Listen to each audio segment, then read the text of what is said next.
Salut tout le monde, ici Abdul Malik de la chaîne Série Sciences.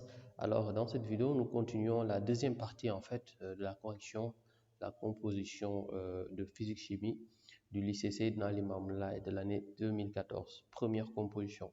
Donc déjà, vous avez l'exercice 4 qui constitue le dernier exercice de cette composition. Et on va commencer tout d'abord par lire l'énoncé.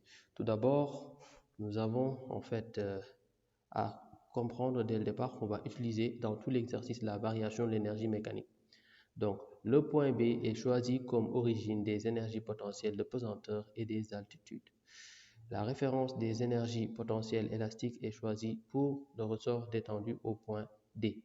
Donc, pour le point B, le référence, ici, c'est le référentiel des énergies potentielles de pesanteur et le point D est quant à lui le référentiel des énergies potentielles élastiques. Ensuite, une bille de masse M est égale à 800 grammes, assimilable à un point matériel, glisse sur une piste formée de deux parties. Une partie circulaire AB, c'est cette partie-là, de rayon R et de centre O, Une partie rectiligne BC inclinée d'un angle alpha qui fait un angle de 30 degrés par rapport à l'horizontale. Donc, c'est cette deuxième partie-là. Et vous avez l'angle alpha ici. Maintenant, un ressort de constante de raideur K est placé sur la partie BC. C'est ce ressort dont on parle. Et une de ses extrémités en temps fixé à C.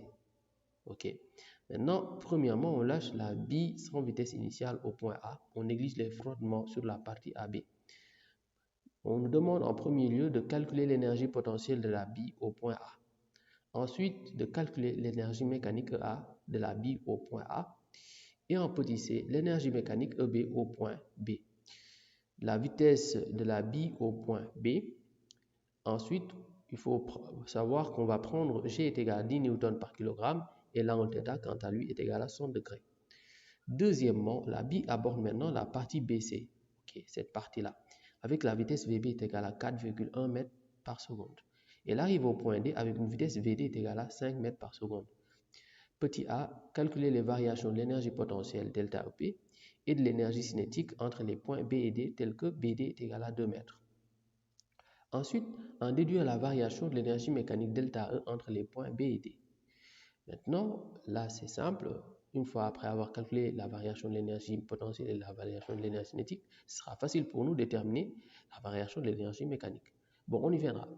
Petit b, le système est-il conservatrice? Sinon, calculez l'intensité de la force de frottement entre B et D. Troisièmement, arrivé en D avec une vitesse VD est égale à 5 mètres par seconde, la bille rencontre l'extrémité D du ressort. Il rencontre l'extrémité D ici, après qu'il ait roulé jusqu'ici. Maintenant, il va le comprimer d'une longueur maximale DE. C'est cette longueur-là, entre D et E, telle que DE est égal à X et 5 cm. Maintenant, on suppose négligeable les frottements entre D et E. En appliquant la variation de l'énergie mécanique entre D et E, on exprimera la constante de raideur du ressort en fonction de M, VD, G, X et alpha, puis on nous demande de le calculer. Bon, on attaque directement la première partie. Donc, premièrement, on nous demande en premier lieu de calculer. Donc, on demande de calculer l'énergie potentielle au point A. Au départ, on disait que B étant ici le point de référence des énergies potentielles. Maintenant, si on veut calculer le point de référence des énergies potentielles, on a juste qu'à calculer l'altitude par rapport à l'altitude de A. Et on va dire énergie potentielle au point A. Ce n'est rien d'autre que l'énergie potentielle de pesanteur au point A. D'autant plus que là, il n'y a pas de ressort. Donc, il n'y a que l'énergie potentielle de pesanteur qui va agir. Et maintenant, l'altitude de A par rapport à B, B étant le point de référence, l'altitude de A sera au-dessus. Donc, son énergie potentielle sera normalement positive. Donc, on aura mg ZA. Et ZA, ce n'est rien d'autre que la différence d'altitude entre A et B. Parce que B étant le point de référence, sa position est nommée 0 du coup. Son altitude c'est 0 et quant à A, son altitude ce sera entre B et A, c'est-à-dire cette altitude. Et pour déterminer cette altitude, vous avez bien vu, là vous aurez juste un triangle rectangle, de en fait l'hypoténuse OB qui n'est autre que le rayon. Et là, à ce niveau, AB va constituer ce qu'on appelle le côté opposé. Le côté opposé, en fait, à l'angle θ. Donc, ZA sera finalement égal au rayon, à savoir l'hypoténuse, fois le sinus de θ, parce que c'est le côté opposé. Donc, ZA, ce sera R sinus θ. Et donc, EPA, énergie potentielle au point A, est égal à mg R sinus θ. Voici la première chose à faire. Après, on va demander de calculer l'énergie potentielle au point A. On va faire l'application numérique. Bon, énergie potentielle au point A sera M, c'est 800 grammes. 800 grammes, on va convertir en kilogrammes, c'est 0,8. G, c'est 10. R, c'est 1. Sinus θ, sinus 60, autant pour moi. Sinus 60, c'est racine de 3 sur 2, qui veut dire 0,866 à peu près. Bon, il faudra utiliser la machine à ce niveau, bien sûr. On trouve une valeur de 6,928 joules. On peut dire 6,93 si on va arrondir. Voilà, donc EPA est égal à 6,93 joules. Petit b maintenant, on nous demande de calculer l'énergie mécanique au point A. Bon, pour l'énergie mécanique au point A, ce n'est rien d'autre que EMA est égal à ECA plus EPA. Regardez bien, l'énergie mécanique au point A, c'est l'énergie cinétique au point A plus l'énergie potentielle au point A. Au départ, on dit que on lâche la bille sans vitesse initiale au point A. C'est-à-dire qu'au point A, la vitesse initiale est nulle. Si la vitesse initiale est nulle, l'énergie cinétique sera également nulle. Pourquoi? Parce que l'énergie cinétique, c'est 1/2 de mVA carré. Et la vitesse au point A est nulle. Si la vitesse VA est nulle, donc toute cette expression devient nulle. Donc l'énergie cinétique ici est également nulle. Ce qui fait que l'énergie mécanique au point A, qui est lui égal à l'énergie cinétique plus l'énergie potentielle, cette expression est nulle. Donc l'énergie mécanique au point A sera en fait égale à l'énergie potentielle au point A, tout simplement. Et ce qui nous donne une valeur égale de 6,93 joules pour l'énergie mécanique au point A. Ensuite, on demande de calculer l'énergie mécanique au point B. Donc là, à ce niveau, nous avons à calculer l'énergie mécanique au point B. Voilà. Donc, au départ, on avait également dit que, sur la piste AB, on a négligé quoi? Les frottements. Si on a négligé les frottements sur la partie AB, cela voudrait dire que le système est conservatif. Donc ici, on aura EMA est égal à EMB, c'est-à-dire l'énergie mécanique au point A sera égale à l'énergie mécanique au point B. Et l'énergie mécanique au point A, on l'avait calculé, c'est 6,93 joules. On se souvient. Maintenant, l'énergie mécanique au point B sera égale à l'énergie mécanique au point A. Et donc, ce qui fait 6,80 joules, 93 joules, lui aussi. L'énergie mécanique au point B est égale à 6,93 joules. Maintenant, la suite de la question est ici de déterminer en fait la vitesse au point B. Donc la vitesse au point B, on va dire que l'énergie mécanique au point B est égale à l'énergie cinétique au point B plus énergie potentielle au point B. J'aurais pu passer par variation de l'énergie cinétique, mais comme dans l'exercice, on nous demande de toujours utiliser en fait l'énergie mécanique, je vais prendre cette expression. Et là, ce sera facile aussi parce que en fait, vous avez B qui est le point de référence. B est le point de référence pour les énergies potentielles. Ok? Donc, ce qui veut dire que l'énergie potentielle au point B est également nulle, puisque l'énergie potentielle au point en fait de référence est nulle. B, point de référence, donc énergie potentielle au point B est nulle, tout simplement. Ce qui veut dire que l'énergie mécanique au point B est égale à énergie cinétique au point B. Très bien. Et l'énergie cinétique au point B, ce serait quoi? ECB, son expression, ce n'est rien d'autre que 1/2 de mVB carré. Voilà. Or, ECB est égal à EMB. EMB est égal à 6,93 joules, tout simplement. Bon, maintenant, on va ici mettre EMB. Et donc, moi, ce que je veux calculer, c'est VB. C'est VB que je veux prendre ici en comment je vais l'appeler, que je vais mettre de côté. Donc, je vais juste prendre un demi de m que je vais mettre de l'autre côté dans le second nombre. Donc, rapidement, ça me donne VB carré est égal à 2 fois EM B sur, sur la masse M. Donc, ce qui me permet d'avoir VB est égal à racine de 2EM B sur la masse M. Ok, ne pas confondre EM, énergie mécanique, M là avec M, c'est pas la même chose. Bon, là rapidement, on va faire l'application numérique. Application numérique, VB sera égal à racine de 2 fois EMB, c'est 6,93 sur la masse, à savoir 0,8. Là également, on va utiliser la machine. Test de 4,16 mètres par seconde. Donc VB est égal à 4,16 mètres par seconde, tout simplement. Nous avons la bille qui va aborder la partie rectiligne BC avec une vitesse VB égale à 4,1 mètres par seconde. Et il va arriver au point D avec une vitesse de 5 mètres par seconde. Voilà. Déjà, on demande en premier lieu, pour petit a, de calculer en fait la variation de l'énergie potentielle entre B et D. Déjà, on se souvient que en fait B est un point de référence. Ok, B est un point de référence. On va en fait retracer le schéma ici. Voilà, trace le schéma ici. Ok, pour que tout soit clair ici, une dernière fois. Bon, je vais continuer. Voilà, voilà où nous en sommes. Ok, donc là, vous avez quelque part le point D qui est là et le point B qui est quant à lui un point de référence. Là, ça fait un angle alpha qui est là. Voilà, ok. Et à ce niveau, vous avez en fait une différence d'altitude entre en fait B et D, tout simplement. Bon, regardez, c'est cette différence d'altitude que je vais utiliser. À ce niveau, vous aurez également l'angle alpha qui revient ici.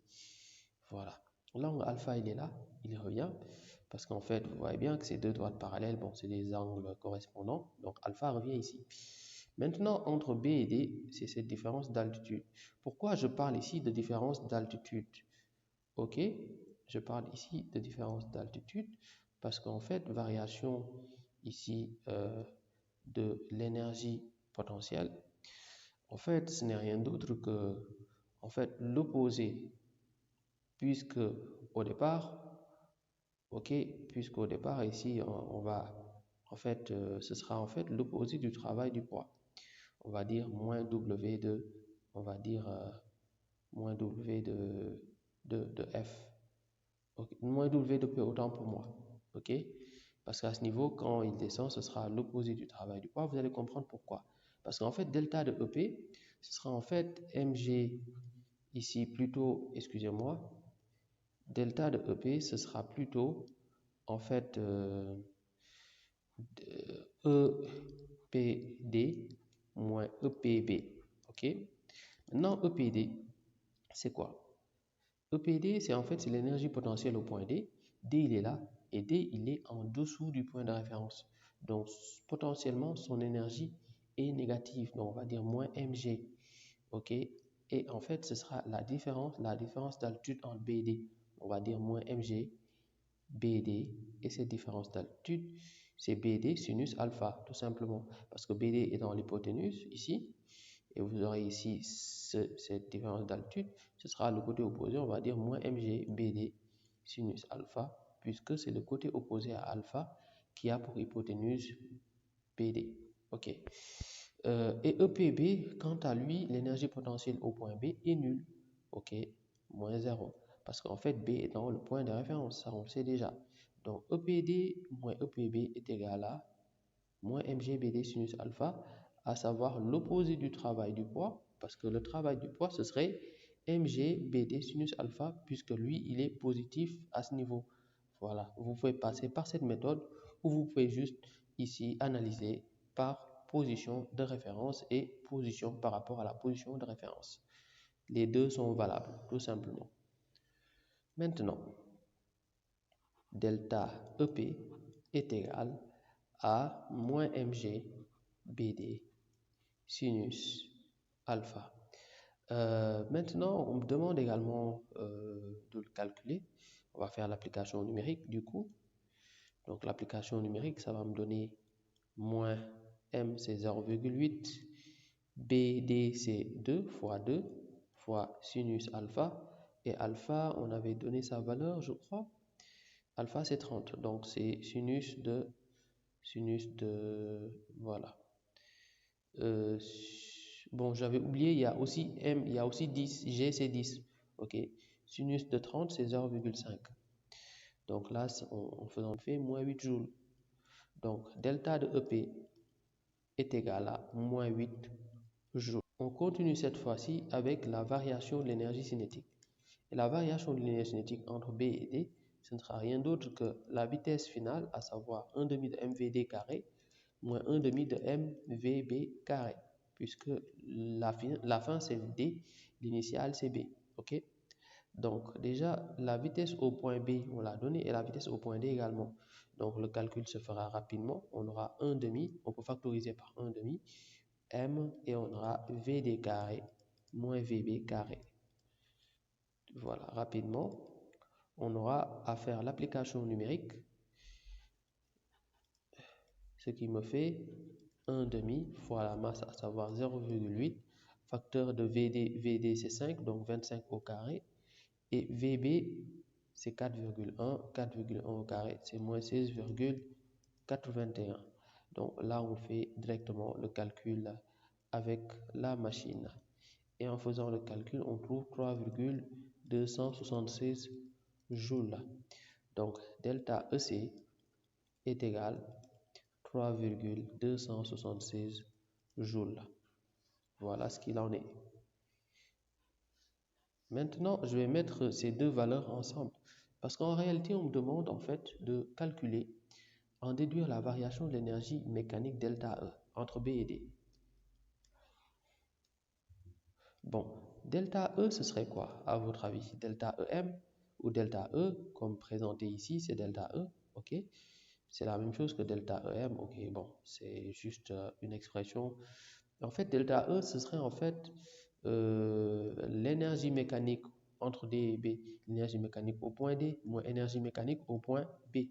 Donc, on va décortiquer tout ça.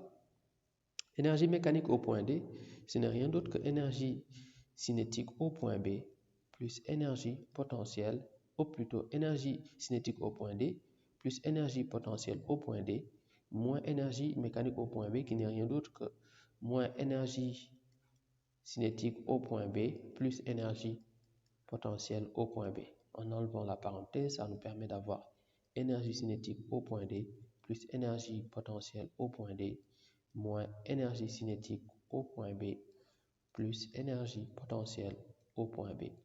Bon, ou plutôt moins énergie potentielle parce qu'il y a le signe moins qui entre et ça fait changer parce que moins devant ça me fait moins, donc moins énergie potentielle au point B. Je pense qu'ici tout est clair. Je vais reprendre ECD, EPD, EPD, moins énergie cinétique au point D, donc en faisant entrer le signe moins, ce qui fait moins ECB, et là j'aurai moins EPB. Bon, là on peut réécrire, arranger de sorte à mettre les EC ensemble et les EP ensemble. Ça me fait ECD moins ECB, ok, plus EPD moins EPB.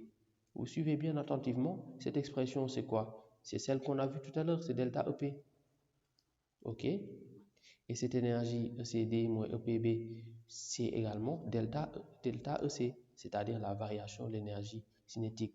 Donc on a delta EC plus delta EP. Ok, bon, ça quand même, c'était pas la peine de le faire, mais je le fais juste pour expliquer aux élèves qui n'ont peut-être pas compris en fait que la variation de l'énergie en fait mécanique, c'est aussi égal à la somme des variations de l'énergie cinétique et de l'énergie potentielle. Ça, c'est une formule. La variation de l'énergie mécanique est égale à la somme de la variation de l'énergie cinétique avec celle de la variation de l'énergie potentielle. Les deux formules sont également valables. Et là, comme nous avons la variation de l'énergie potentielle et la variation de l'énergie cinétique, c'est la méthode la plus facile à utiliser, la plus directe d'ailleurs. Donc, on a delta EC qui est égal à 3,276. On fait ici l'application numérique. Donc, 3,276. Et l'énergie potentielle qui est égale à moins 8. Donc, ce qui veut dire que les deux ne sont pas égaux d'ailleurs. Et là, en faisant le calcul, on trouve moins 4,724 joules. Donc, l'énergie, la variation de l'énergie mécanique est égale à moins 4,724 joules. Arrivé là, maintenant, on peut envisager de calculer l'intensité de F comme demandé. Donc, on aura moins F fois BD est égal à delta EM ou delta E. Donc, on aura moins F fois BD est égal à delta E. Et delta E, voici sa valeur, ce qui nous permet directement de déterminer avec l'application numérique l'intensité de F. Bon, l'intensité de F, on va réécrire F. Donc, ce qui fait moins F fois BD est égal à delta E. Donc, F est égal à delta E sur moins BD ou bien moins delta E sur BD en déplaçant le signe moins dans le second membre. C'est ce que je viens de faire. Donc l'application numérique nous permet d'avoir F est égal à delta E, à savoir moins 4,724, donc moins 4,724, ce qui me fait plus 4,724 que je divise par 2. Et là, ça me fait 2,362 newtons. F est égal à 2,362 newtons. Voici l'intensité de F. Donc ici, on aura delta EM est égal en fait entre D et E, ce sera EM final EME moins EMD. Ce qui finalement peut nous permettre d'écrire EME. En fait, vu que ici la variation de l'énergie est nulle, vu qu'il n'y a pas de force de frottement, donc EME moins EMD est égal à 0, donc EME est égal à EMD. En déplaçant moins EMD, ça devient plus EMD, donc EME est égal à EMD. On détermine tout d'abord énergie mécanique au point E. Donc l'énergie mécanique, c'est l'énergie potentielle plus l'énergie cinétique. Là, nous sommes en présence de ressort, donc il y aura également l'énergie, en plus de l'énergie potentielle, il y aura l'énergie de pesanteur, il y a aussi l'énergie potentielle élastique. Donc, énergie potentielle de pesanteur au point E, plus énergie potentielle élastique au point E, plus énergie cinétique au point E. Ça, c'est clair. Qui est lui égal à l'énergie potentielle de pesanteur au point D, plus énergie potentielle élastique au point D, plus énergie cinétique au point D. Avant d'aller plus loin, il faut comprendre que dès que le solide comprime jusqu'à atteindre une valeur maximale, c'est-à-dire jusqu'à arriver au point E, c'est-à-dire qu'il ne peut plus avancer. Parce qu'en fait, au maximum, il ne peut que s'arrêter qu'au point E. Donc, ce qui veut dire que la vitesse au point E est nulle. Ok, là, ça veut dire que la vitesse au point E est nulle. Et comme la vitesse au point E est nulle, l'énergie cinétique au point E est également nulle parce que l'énergie cinétique est ici une énergie qui dépend de la vitesse. Et donc, sa vitesse est nulle, donc l'énergie cinétique est nulle. Quant au point D, à savoir son énergie potentielle élastique, on a dit au départ que la référence des énergies potentielles élastiques pour le ressort est choisie pour le point D. Donc, le référence c'est D, donc l'énergie potentielle élastique au point D est nulle, ce qui nous permet de simplifier l'écriture. Énergie potentielle de pesanteur au point E plus énergie potentielle élastique au point E est égal à énergie potentielle de pesanteur au point D plus énergie cinétique au point D. Maintenant, l'énergie potentielle de pesanteur au point D, pour le déterminer, nous aurons en fait besoin de déterminer en fait d'agrandir le schéma, tout comme pour l'énergie potentielle au point D. Ok. Bon, rapidement, on va écrire, on aura en fait ceci. Vous aurez en fait l'énergie potentielle de pesanteur au point D pour le déterminer. En fait, c'est juste par rapport à B qui est le point de référence. Donc l'énergie potentielle au point D, ce sera en fait cette altitude-là. Cette altitude par rapport à B. Ok, son altitude c'est ceci. Ok, vous avez l'angle qui est, vous avez en fait ici un angle de 90 degrés. Bon, là nous avons alpha qui va être redistribué ici, en fait, parce que en réalité, vous aurez en fait ici. Bon, maintenant pour déterminer en fait les énergies potentielles de pesanteur au point D et les énergies potentielles de pesanteur au point E. Bon, l'énergie potentielle de pesanteur au point D, on l'avait déterminée, c'est moins mg BD sinus alpha. On l'avait déterminé parce qu'en fait sa position elle est là, et pour déterminer en fait son énergie potentielle de pesanteur, on va juste tracer en fait cette altitude, et donc on va dire moins mg parce qu'il est situé en bas du point de référence, donc ce sera moins mg sinus alpha, tout simplement, parce qu'en fait ce sera cette hauteur en fait, et cette hauteur c'est opposé en fait à l'angle alpha qui est redistribué ici de par le fait que vous avez deux angles correspondants, et donc là ce sera également alpha. Maintenant vous aurez cette hauteur, pour le calculer ce sera BD fois sinus alpha, vu que ce côté est opposé à l'angle alpha et BD c'est l'hypoténuse dans le triangle rectangle. Maintenant pour le point E, l'énergie potentielle au point E, le point E il est là. Bon, pour lui également on va tracer en fait un triangle rectangle. Ok, un triangle rectangle comme cela, et là également vous aurez la redistribution de l'angle alpha. Maintenant cette hauteur, pour la calculer, comme à l'image de l'énergie potentielle au point D, son énergie potentielle au point D sera négative parce qu'en fait son énergie potentielle, sa position est basse par rapport à la position de référence. Donc ce sera moins mg également BD. Mais avant d'y venir, regardez bien. On aura ici moins mg en fait BD, mais pas que BD. En fait, c'est pas BD, ce sera plutôt cette longueur-là. Cette longueur, toute cette longueur-là. Et cette longueur, c'est BD, mais c'est également la longueur DE. Donc ce sera BD plus DE qui va constituer l'hypoténuse. Or, BD, on le sait, c'est BD. Et DE, c'est quoi? On l'avait déterminé, c'est X. Dans l'énoncé, on nous dit que DE est égal à X. Donc, on aura X ici. Donc, ce qui fait BD plus X. Donc, ce qui me fait moins mg BD plus X. Et donc, là également, c'est l'angle alpha. Et ce côté-là, qui est opposé à l'angle alpha, qu'on va déterminer, ce sera mg BD plus X sinus alpha. Tout simplement. Bon, bref.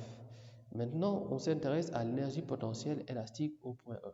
L'énergie potentielle élastique au point E, maintenant pour l'énergie potentielle élastique au point E, ce n'est rien d'autre que, en fait, suivant l'allongement ou la compression, vous avez ici un allongement de, en fait, X, ce qui nous fait l'énergie potentielle au point E, plutôt une compression de X, donc l'énergie potentielle au point E, ce sera 1 demi de kx carré, tout simplement.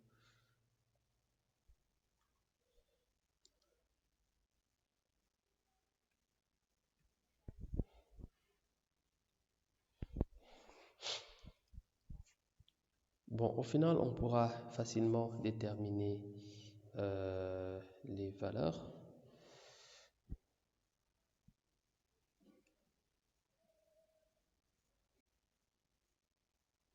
Bon, ce qui nous permet d'avoir comme ici l'énergie potentielle au point E, l'énergie potentielle de pesanteur au point E, c'est en fait, ce sera mg BD plus X sinus alpha. Et l'énergie potentielle au point E, ce sera 1 demi de kx carré. L'énergie potentielle de pesanteur au point D, c'est moins mg pour énergie potentielle de pesanteur au point E. L'énergie potentielle au point D, ce sera moins mg BD sinus alpha. L'énergie cinétique au point D, ce sera quant à lui plus 1 demi de mvd carré. Bon, là rapidement, on va mettre tous les éléments sauf ceux qui sont associés à K, cette expression, parce que c'est de K dont j'ai besoin. En fait, c'est l'expression de K dont j'ai besoin. Plus x sinus alpha que je déplace dans le second membre. Là, j'aurai 1 demi de kx carré est égal. Donc, ce qui me fait plus mg, entre parenthèses, bd plus x sinus alpha moins mg bd sinus alpha plus 1 demi de mvd carré. Bon, là, c'est très simple. On a mgbd sinus alpha en développant. Ça me fait mgbd sinus alpha plus mgx sinus alpha moins mgbd sinus alpha. Ça, c'est 1 demi de kx carré qui est égal à cette expression. Je n'ai pas fini. J'ai plus 1 demi de mvd carré. Bon, là, vous voyez mgbd sinus alpha moins mgbd sinus alpha. Donc, les deux vont se neutraliser. Finalement, j'aurai 1 demi de kx carré qui est égal à mgx sinus alpha plus 1 demi de mvd carré. Donc là, je multiplie par 2 de part et d'autre pour enlever le 1 demi. OK. Et après, je vais diviser par x. Donc là, j'aurai kx carré est égal à 2 mgx sinus alpha plus, en multipliant par 2, ça me fait mvd carré. Donc j'aurai finalement k est égal à 2 mgx sinus alpha plus mvd carré, le tout divisé par x au carré. Voilà ce qu'il en est. Voici l'expression qu'on nous a demandé tout à l'heure en fonction de m, vd, g, x et alpha. La voici. On va faire l'application numérique. Et donc, on a k est égal 2 fois m, à savoir 0,8, g c'est 10, x c'est 5 cm. Donc, on fait 5 10 puissance moins 2, converti en mètres. Sinus alpha c'est sinus 30, c'est 30, donc sinus 30 c'est fois 0,5, plus m, à savoir 0,8, fois vd carré. La vitesse au point d c'est 5, donc 25. 5 au carré c'est 25 sur x carré, à savoir 5 10 puissance moins 2, le tout au carré. On va utiliser cette fois-ci la machine. Et du coup, on trouve k est égal à 8160. L'unité de la constante de raideur, c'est newton par mètre. Ok, donc 8160 newton par mètre. Du coup, on a fini cette vidéo et j'espère qu'elle vous a plu. Nous avons fini d'ailleurs même la composition. J'espère qu'elle sera à votre goût. Vous allez comprendre au maximum comment travailler sur l'énergie mécanique, l'énergie potentielle, ainsi que les propriétés physico-chimiques, les réactions qu'on peut voir sur les hydrocarbures saturés et insaturés. Voilà, donc n'oubliez pas de liker la vidéo si elle vous a plu, bien sûr. N'oubliez pas également de vous abonner. N'hésitez surtout pas, n'hésitez pas à la partager à vos camarades qui sont en classe de première, vu qu'on veut impacter le maximum de jeunes, surtout sur les matières scientifiques. Et donc, on se dit à la prochaine pour d'autres nouvelles vidéos.